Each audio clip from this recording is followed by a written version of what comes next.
মানুষ সবসময় চায় যে তার জীবনে যেন কখনো কোনো সমস্যাই না আসে। সে চায় তার জীবন যেন শুধুমাত্র শান্তি এবং সুখের দ্বারা পূর্ণ থাকে। কিন্তু এই চাহিদা অনুচিত কিছু নয়। আমরা সবাই এটাই চাই যে জীবনে সুখ থাক, শান্তি থাক। কিন্তু এই কথা সবসময় মনে রাখবেন, যে সূর্য উদিত হন সংসারকে প্রকাশমান করেন, দুপুরবেলায় সংসারকে রৌদ্র প্রদান করেন, সন্ধেবেলায় তাকেও অস্ত যেতে হয়। এবার আমাদের জীবন চক্র কিছুটা এরকমই। কোনো কিছুই চিরকাল একরকম থাকে না।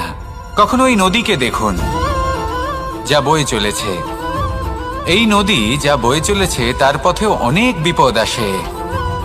বড় বড় পাথরের সম্মুখীন হয়ে তাকেও সামনে এগিয়ে যেতে হয়। একটি পুকুর যা চারদিক থেকে ঘেরা, তার জীবনে কিন্তু কোনো সমস্যা নেই।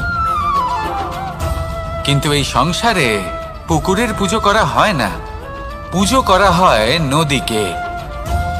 মনে রাখবেন, সমস্যার ঊর্ধ্বে তিনি উঠতে পারেন যিনি সমাধি লাভ করেছেন, যিনি এই সংসারেই নেই।